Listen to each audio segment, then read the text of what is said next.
Commissioner Fielder, can you hear me? This is Patricia. Yes, ma'am, I can. Thank you.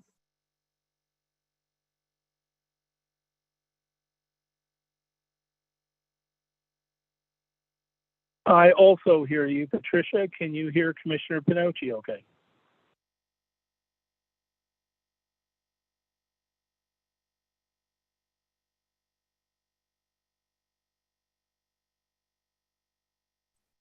I can hear you, Commissioner Pinocci. Thank you.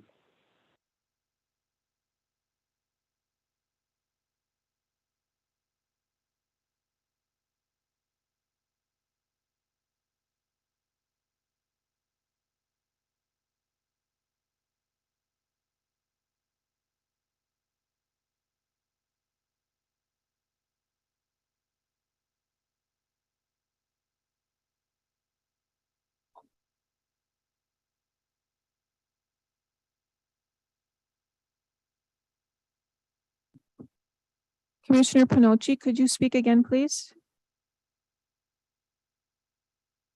I hear you fine. Thank you, Patricia. Thank you.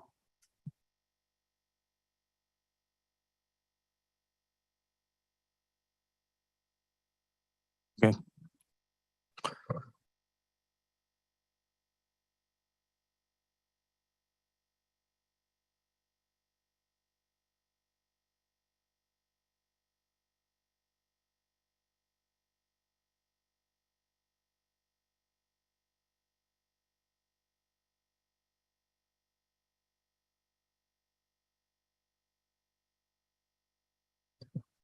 Good morning.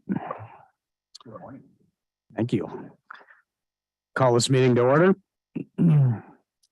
Today's date is Tuesday, August 30th, 2022. This is the time and place for our regularly scheduled business meeting. Would the other commissioners join me in reciting the Pledge of Allegiance? I, for the United States of America, to the republic for which it stands, one nation under God, indivisible, with liberty and justice for all. Thank you, commissioners. I would note for the record that Commissioners Johnson, O'Donnell, and myself are present in the Bollinger Room. Commissioners Fielder and Pinocci are participating via Zoom. Therefore, we do have quorum this morning. Is there any public comment this morning in the room, Ms. Heim?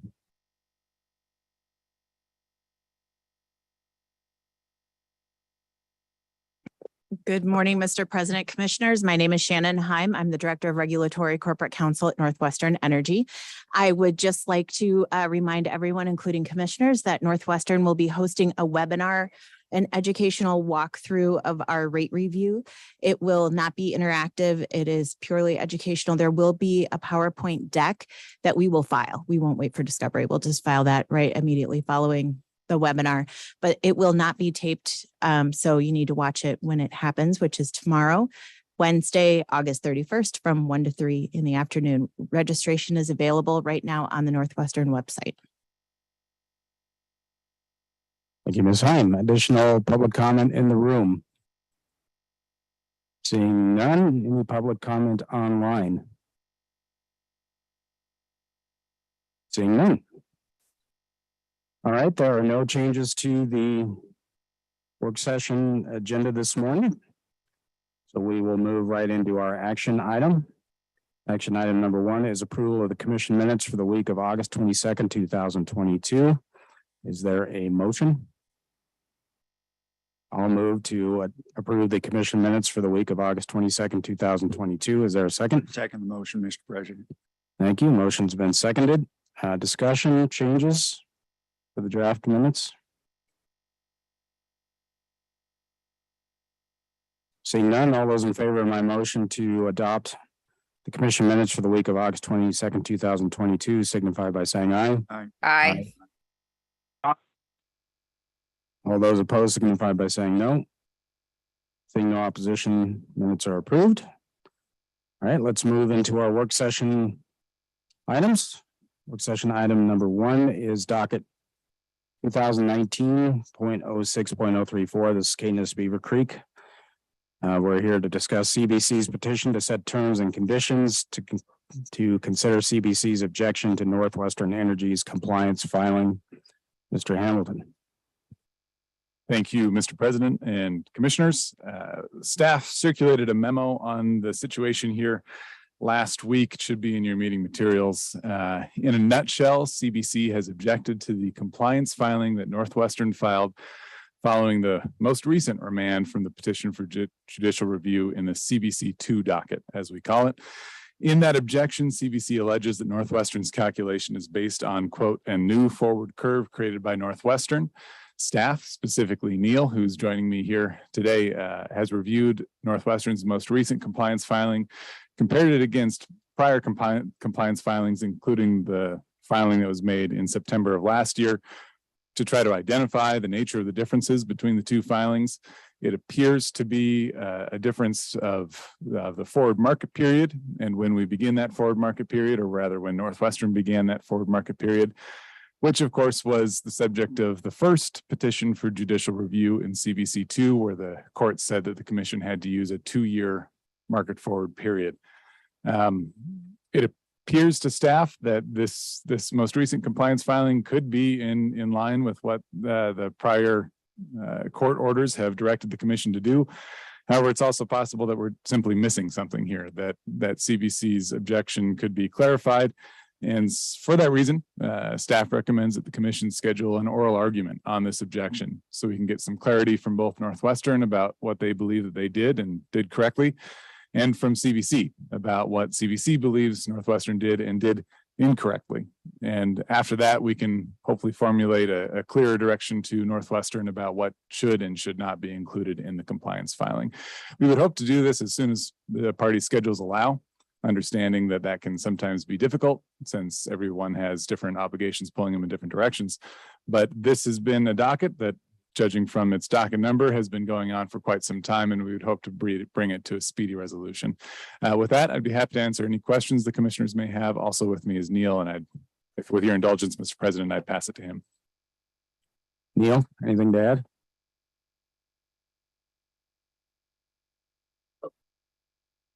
It appears that Northwestern is using a compliance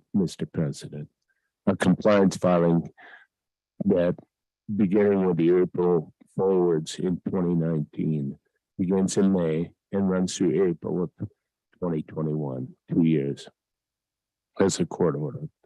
And the other compliance filing, it appears, runs to December of 2021. So there's a difference here, I believe, after talking with Mike Babineau, Northwestern. But I think for the parties to be able to clarify this issue and the court order would be helpful. Thank you. Thank you, Neil. All right, I will move to direct staff to schedule an oral argument on CBC's objection to Northwestern Energy's July 25th, 2022 compliance filing. Is there a second? Second the motion, Mr. President. Motion has been seconded. Discussion? Commissioner O'Donnell? Thank you. It strikes me as very responsible and professional and very respectful of the applicant on this to not issue a judgment based upon our own understanding when there's some indication of confusion or uncertainty on the whole thing. I think that's a very, very good sign, and I applaud the staff for making this recommendation to pursue it further so that all sides can be completely heard and the issue is completely well understood. Thank you. Thank you, Commissioner O'Donnell. Additional discussion? Seeing none, all those in favor of my motion to set oral argument on this matter signify by saying aye. Aye. Aye. Aye. All those opposed signify by saying no. Seeing no opposition, motion carries unanimously. Thank you. All right, let's move to work session item number 2. This is docket 2022.06.071. This is commission initiated. We're here to consider convening a roundtable to discuss rulemaking on accounting orders. Morning, President Brown and Commissioners. Today, staff is requesting authorization to convene a roundtable with interested parties to discuss an accounting order rulemaking. Accounting orders allow utilities to defer costs that would otherwise be expensed in the current period. This gives the utility the opportunity to recover such costs in a rate-making proceeding without those costs being in the test year. Throughout previous dockets, the Commission has adopted a four-part test to determine whether an accounting order should be granted. The criteria includes whether the amount is material, the event is unplanned, the event is beyond utilities management control, and whether the problem is unusual, abnormal, and unlikely to be repeated. In 2020, however, a utility requested direct approval to book a regulatory asset, and the Commission adopted an additional test of probability. The test of probability is derived from the Uniform System of Accounts, which states a regulatory asset may only be booked for it being probable that such expenses will be recovered in future rates. Usually, the booking of a regulatory asset, however, is left to utility management discretion. A roundtable would allow staff to discuss with stakeholders and outside experts the merits of an accounting order rule, whether the Commission should even consider requests for regulatory assets, and ultimately help streamline future accounting order dockets. Staff recommends that the Commission direct staff to start informal discussions with interested parties on the proposed accounting order rulemaking. A staff memo regarding this was distributed prior to the work session, and Lucas Hamilton and I are available for any questions you may have. Thank you. Thank you, Ms. Olmsted. Mr. Hamilton, anything to add? Nothing to add. All right, I will move to direct staff to convene an informal roundtable with interested parties to discuss possible rulemaking regarding accounting orders. Is there a second? Second the motion, Mr. President. All right, recognize the vice president's second discussion. Commissioner O'Donnell. Again, I applaud the staff's approach to this. Again, it is not the intention, I think, of any commissioner that this organization be an authoritative, top-down, but one that strives to be facilitating of proper, good procedure and for the public good. And I think this is a very wise approach to this. Thank you. Thank you, Commissioner O'Donnell. Additional discussion? Seeing none, all those in favor of my motion to direct staff to convene an informal roundtable with interested person signify by saying aye. Aye. All those Aye. opposed? That was an eye from Fielder as well. Yeah, we got you, Commissioner Fielder. All those opposed signify by saying no. Seeing no opposition, motion carries unanimously. Thank you.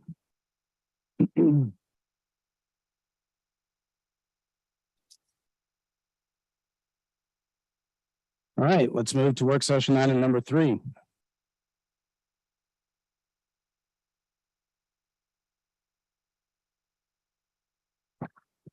Mr. President, Commissioners, this is, Hold on, let me introduce the matter, please, Mr. Reed. sorry, Mr. President. Work session item number 3, this is commission initiated. We are here to consider opening an investigative docket on resource adequacy and risk to the electrical infrastructure of the state of Montana. Now you may go, Mr. Reed. Thank you, Mr. President. I drafted with the guidance of Vice President Johnson and Commissioner O'Donnell a 2.5-page memo, which has been included in the materials. I think this doesn't cover any novel ground for the commission. Further, and somewhat serendipitously, I noticed that under Goal 5, Objective 2, Tasks 2 through 4 of the strategic plan that is on the docket later today, these matters are likewise included. This is timely in as much as I believe that agencies and entities ranging from the Bureau of Economic Research, Bureau of Business and Economic Research here locally to the BPA and MISO are looking at the same matter. And so it underscores both the local and regional nature of the challenges ahead. I am ready to stand for any questions the commission may have at this time. Hey, Mr. Vice President. Thank you, Mr. President. Mr. President, I'm going to offer a motion. We ask to be recognized if there's a second to speak to that motion. I would move that we open investigative docket to address the question of resource adequacy within the state of Montana and the Western region. A motion and a second discussion, Mr. Vice President. Thank you, Mr. President. For some time now, the utility sector has engaged in what has largely been a hypothetical conversation with regard to what is clearly a looming crisis in terms of resource adequacy, both within the state and within the region. And I firmly believe that the time has come for us to move away from the hypothetical nature of that conversation to one that would be more proactive and focused on finding solutions that in fact could be implemented to head off that potential crisis. I think that the commission is ideally suited to be the catalyst for those conversations, to bring together those interested parties that in fact can do a workmanlike job, both of assessing the threat and then discussing how we can in fact identify and implement solutions to those challenges. I want to be clear, Mr. Chairman, that at this point, the intent of my motion is very narrow, and that is to simply establish the investigative docket. And then I would see that as we move forward, we would be reaching out to interested parties for input that would then allow us to specifically define the scope of that docket, Mr. President. So my motion is to, at this point, simply establish that investigative docket, and I would so move. Additional discussion, Commissioner O'Donnell. Thank you. Yeah, I want to express my great appreciation for the Vice Chairman's leadership on this issue. It's been of long concern to me, and I appreciate that all of the commissioners that I've discussed this with share the same level of concern about this. My acute concern on this was based upon Northwestern's purchase of power the last time, I think 2 winters ago, on the market when temperatures in Montana reached 45 degrees below zero, which is not uncommon in Montana and probably will happen again, but we don't know when. That they were able to purchase electricity from the market at a very expensive price, which reflected its scarcity. With the my alarm was raised with all of the curtailment of baseload power announced and actually happened in the West. I was very concerned that if Northwestern has to go to the market again, that the cupboard might be bare, and that that would cause grave harm to the health of people in Montana. My vision of this forum, as the memo calls for a forum on this thing, will be to include all the parties who have a view of energy supply in Montana. There's various different things, including the Montana co-ops. I would see as just I look forward to their input on this. Northwestern, MDU, Bonneville Power Association, Western Power Pool, Western Electricity Coordinating Council, the ETIC of the legislature, Montana Energy Office, NERC, the North American Electric Reliability Corporation. MISO has agreed to participate in this also, even though we're not in most of Montana and their territory. The Southwest Power Pool, Governor's Office, University of Montana, and others who are engaged in assessing power adequacy and reliability of Montana. There are many, many people who are involved in making these assessments right now. I envision this forum as to bringing those disparate resources together to come up with something like a risk profile for Montana, so that we can understand if we have resources to rely upon outside of the state or in the marketplace, or if we need to be much more self-reliant. So thank you, Mr. Vice Chairman, Vice President, and Mr. President for your support on this matter. Thank you. Thank you, Commissioner O'Donnell. Additional discussion?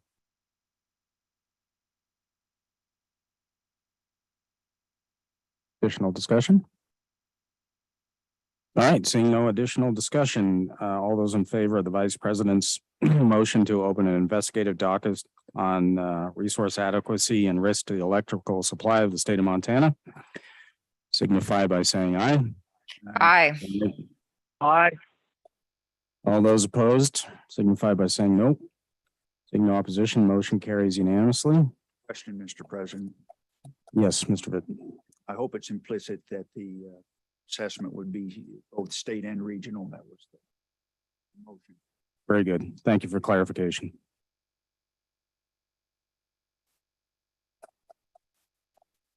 Okay. Now let's move to work session item number 4. This is commission initiated. This is the PSC strategic plan. We're here to consider adopting an agency strategic plan. Commissioner Fielder. Okay, good morning, Mr. President, Mr. Colleagues. I'd like to move adoption of the 2021 through 2024 strategic plan of the Department of Public Service Regulation, which is dated 8/26/22 with proposed amendments dated 8/29/22. And to further move that I may perform non-substantive editing and formatting if any is needed prior to making it final for distribution.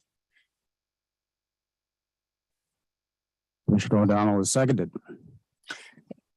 Commissioner Thank you. Fielder. Thank you, Mr. President. Just so everybody's clear, my motion speaks to the red line version of the 8/26 plan, which you received on Friday. There was a red line that came out in the late afternoon yesterday. And this amended version was emailed to all the commissioners just after 5 o'clock yesterday, and you should have a printed copy in front of you. So that's the document that I'll be speaking to and that my motion speaks to. So what I'd like to do, if I can get permission to screen share, is that something I can do? Yes. Oh, no, yes. I guess screen sharing is disabled. So I can't screen share unless the staff fixed that. So maybe someone could let me know if they get that changed, and I'll open up my screen here in a minute. But to start with, I'd just like to thank my colleagues and our staff and the others who contributed to this project over the past Commissioner 18. Fielder, do you want to try to screen share now? You should have permission. Okay.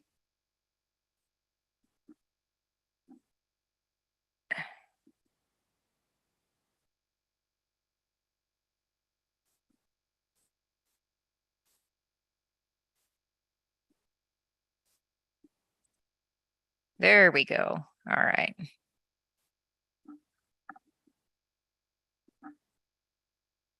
All right. Please proceed. Thank you. Okay, so this is the document we're speaking to. Now I got to get my notes back up in front of me. Okay, so really a lot of work went into this from a lot of different people, commissioners, staff, legislators, the auditors have been invaluable in this process. This plan is loaded with invaluable input from so many sources. And I think it's a good start. It may not be perfect. I'm sure there's more that we could do to improve upon this, and we certainly can add to it as we determine that's necessary.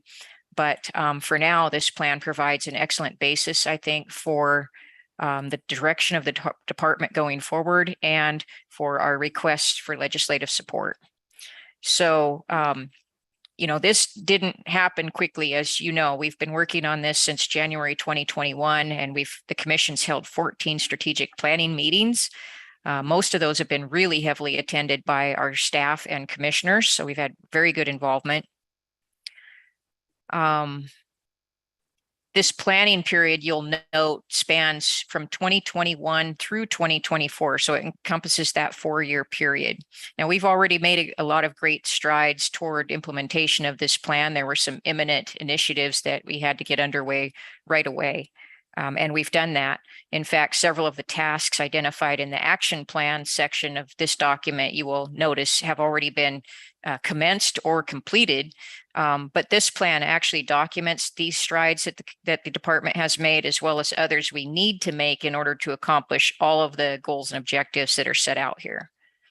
So to that end, all aspects of this plan are first and foremost rooted in the Commission's statutory duty, as well as its defined mission and vision of the Commission.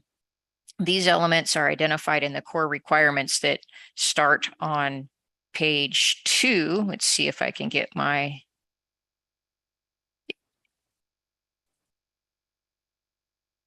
right here. So these are our core requirements, and they're described in the following 3 pages, just very briefly. There is a red line here, a change based on some input from Commissioner O'Donnell to note that our duty is indeed to supervise and regulate the operations of public utilities, common carriers, railroads, and other regulated industries listed in Title 69 of the MCA, but that such regulation and supervision is limited by Title 69 and shall be in conformance with it. So that's a clarification there, because sometimes people think, that we get to regulate, everything about railways, for example, or garbage haulers, for example, and we don't. We are limited. So this duty recognizes that. The mission, there's a red line here I wanted to suggest, and that is that rather than using the term ratepayers here, it's the mission of the Public Service Commission to fairly balance the interests of regulated companies and the public they serve. This encompasses all of the entities that we regulate, including the railroads, because the railroads serve public, but they aren't necessarily serving specific ratepayers like our other utilities do. So I'd propose that change. If the Commission doesn't like it, we can keep it as it is, but that's one change to the standing mission statement I would suggest. Next, the vision is laid out. You should have had an opportunity to review this. I think it's important as a core tenet. Section 3 or part 3 goes into our goals and objectives, and it identifies the major goals and objectives of the department. And you'll see that those goals and objectives fall into 5 major buckets. And those buckets include number 1, organizational structure, number 2, fiscal competencies, number 3, internal policies and controls, number 4, regulatory effectiveness, and number 5, our public policy solutions. There are 4 to 6 major objectives listed with each goal. As you'll see when you glance through this, I won't take up all your time to go through each one. But they're fairly simple bullet pointed objectives.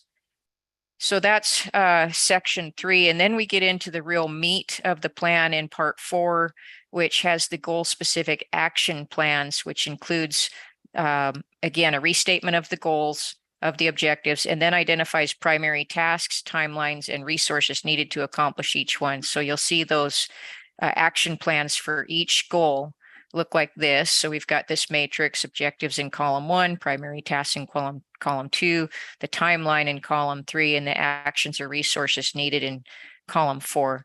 You'll note a few red lines here that I just updated the dates and then added some clarification. And then in some of these, there's some substantive changes. Most of these are items that just needed clarification or task that I failed to capture before I released this on Friday. So nothing real substantive in goal 2 until we get to the inventory system. And since this plan was initially put out last week, I've since learned that centralized services feels they have a pretty good inventory system in place, and we may not need to go to the ServiceNow system. And so I've removed the requests in this red line for funding for ServiceNow asset management software. And then just change this so that task 6 says we can consider integrating into that ServiceNow Asset Manager when it becomes available, but it's not a decision that we've made at this point yet. No real big changes on this goal 3, part 1. I guess that was the only part of goal 3. And then goal 4, part 1. A lot of red lines in this, but mostly just corrections other than task 4 under objective 2, task 4, transfer telecommunications compliance workload from rate analyst to compliance specialist. This was a recommendation by our regulatory division administrator so that the analyst can focus on the more complex cases, and the compliance specialist in the consumer assistance division can take on the compliance work that's less technical than that required of our economists and our accountants. I guess we just have some correlating updates to the actions or resources needed, but nothing too major there. I'll go on to the next one.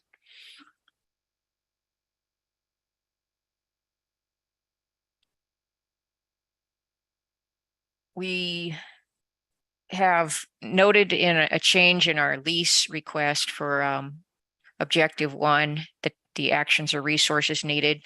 I had initially in the old plan listed the total amount of the lease cost for the lease period, but our fiscal staff has given me numbers that show this is actually the difference in how much extra the lease will cost for fiscal year 24 and 25. So I've included that because that's actually what our ask will be of the legislature and House Bill 2. The base cost of the lease is already included. I've added conduct field visits and hearings and listening sessions in part to ensure fully informed commission. We do a lot of that, but we don't want to forget about it. So I've added that there with a line item action to be determined for in-state travel. And then goal 4, objective 6, this is rebuild and enhance the railway program, and a couple of additions here in the tasks. So you'll see red line number 4, update pay and benefits to competitive range. Our railway inspectors had been paid well below what would be considered market average. And so that was something that we looked at, and I think we've made that adjustment to a large degree already, but it's something to keep an eye on so that we can maintain good quality inspectors in that program. And then allow inspectors to be based within their region. Oops. Uh-oh. Where'd we go? I'm sorry, my clicker's only going one direction, so I'm going to go back.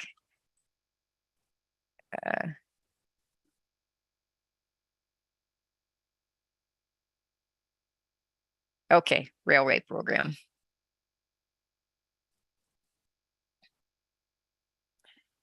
And there is a request here for $8,000 a year for railway equipment. That allows for their computers, the rugged computers they have to keep out there as they do their inspections, other equipment they may need, such as the infrared cameras to detect heat on the locomotive wheels as they come into the rail yards, and also the high power spotlights that they have to use when they're out doing their work in the dark, sometimes early morning or late afternoon in the fall, winter.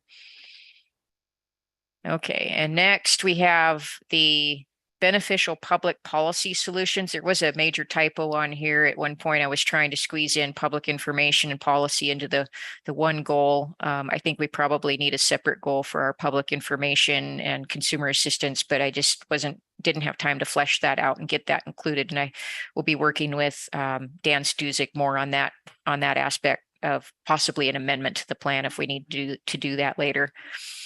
There was one major thing, Commissioner Pinocci, I apologize, I had left out, failed to incorporate in here. President Brown helped me yesterday find a good place to put this, and this is the docket that you've opened, asked to open on the high efficiency power lines. And so you'll see in objective number 2, task number 1 has now conduct investigation into transmission and distribution TD energy efficiency. That's in specific reference to the docket that's been opened. And the time frame that it was opened was in 2021, and we'll complete that. We want to complete that work by 2023, but the thing needed in order to do that is to complete that investigatory docket on T&D energy efficiency. So my apologies for leaving that out, but it's in now. And then some date changes. This is a kind of a substantive change on objective 3, task 3. Regarding participate in regional planning. We want to make sure that we're providing opportunities and actually assigning staff to engage in that activity. Regional planning is immensely important, and we need to be more proactive and want to be more proactive in that area. In order to do that, we anticipate that we will need an additional staff person that is an administrative specialist policy analyst. So that is one of our asks. And then we will also need to have a sufficient out-of-state travel budget to be able to engage in those things. Objective 4, building strong relations with legislative and executive branches. No changes there other than dates. Probably that date should just be an ongoing, since that will be an ongoing activity. But the idea is to do that through an orderly external communications protocol, so that we're unified in how we go about our messaging and our requests and our relationships with the legislature and the executive branch.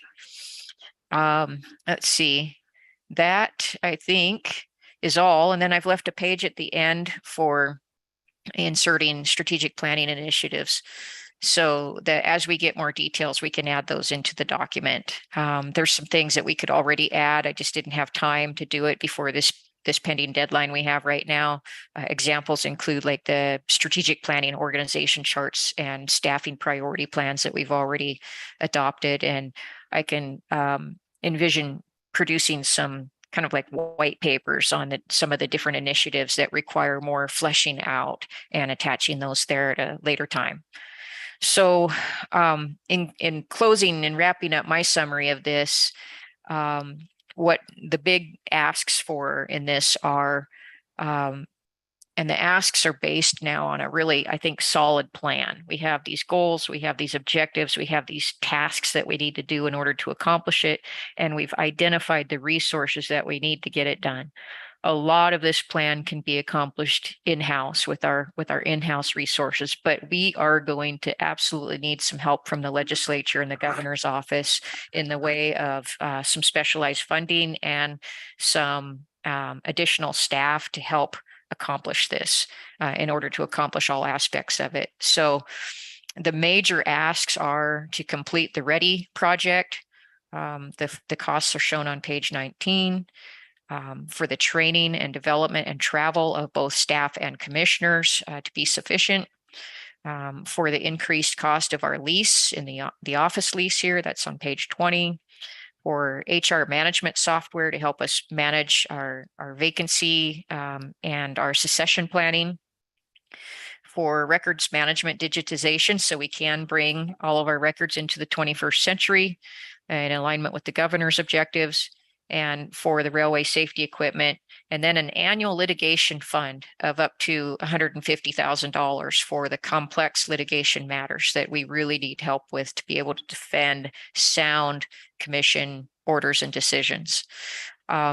The other ask in this is to take the department from 36 FTE to 42 FTE. That's an increase of 6 staff members. You may recall historically the department over the last 15 years or so has been staffed at 39 to 40 staff and was cut about 5 years ago down to the 36 that we now have. And it's been very, very difficult to manage all aspects of the agency with a 36 FTE workload. We had to address some real urgencies in our centralized services division in order to comply with the audit recommendations and the audit findings. And so a lot of our staff resources have been shifted to centralized services to deal with audit compliance. And so we need to reinforce those FTE that we kind of borrowed from our regulatory and legal divisions and return those to legal and regulatory. And the way to do that is to make this request and hopefully seek and receive support for having a proper staffing level to be able to accomplish the goals of this project. So those additional staff include two railway safety program inspectors, one IT system administrator to administer the READY project, provide custom configurations to continue fine tuning that as we go along and adjust it to our needs, our evolving needs. It will grow with the agency, that software will. So someone to administer that, modify it for us, and also provide internal desktop support. One additional staff attorney for the legal division, one policy analyst focused on regionalization issues, and one energy resource analyst focused on resource adequacy issues. So that's in a nutshell. I hope that you've read it, that you've all read it. I know that several of the commissioners have, because you got back to me with some really detailed comments, and we've incorporated most of those comments into here. There's one that I did not fully address. I addressed it a little bit, and that was Commissioner O'Donnell's comment about the need for a track inspector. And if Commissioner O'Donnell wants to bring that up, he certainly can. But in closing, I'll just say that ultimately this plan is intended to set every aspect of this agency on a path to excellence, because with a sound plan, and if we have a unified agency committed to its tenets, we can accomplish these goals. We do need the legislative support to do it. I think with a sound plan and going to them with a sound plan and demonstrating that we are striving in every way possible to accomplish it. And we need their support to round out a few of the things that are identified in here that are very, very important, that perhaps we could have unified direction also from the legislature to assist us in accomplishing these goals and objectives. Again, thanks to everybody that's participated in this. It's been a long process. My apologies that it has taken so long to get my arms around all of the input, but I think we've gathered at least 99% of it and encompassed it into a pretty organized fashion, and that's boiled down here in this document. With that, I'd be glad to stand for questions, and should there be any, and hope we can get this kicked out today so that we can advance it on to the Governor's Budget Office, who requires our goals and objectives in order to budget us into the governor's budget. And also the auditor is waiting for a copy of this as well. Thank you, Commissioner Fielder, for your excellent work on this. I would just comment on your last comment that we will be acting on this today because we have a September 1st deadline for submitting it. So additional discussion. Commissioner O'Donnell. Thank you. I wanted to point out that, again, this has become the culture of the commission. In my previous two remarks earlier today, this is consistent with that, is that I've been familiar with organizations or organizations that have rules that are restrictive and constrictive to progress. Rules should be made to facilitate the work of an organization. And I think it is absolutely laudable that Commissioner Fielder has not created this to superimpose on the commission staff, but is done in great consultation and cooperation with the staff on there to make things flow more easily and more professionally. The same approach was used in the designing of the READY system, also overseen by Commissioner Fielder, that it was not based upon her perception of the situation, but greatly relied upon the input of staff who have to use this on a daily basis. I think this strategic plan is very, very useful. This came as a big sort of surprise to me in my business life and the businesses that I've owned.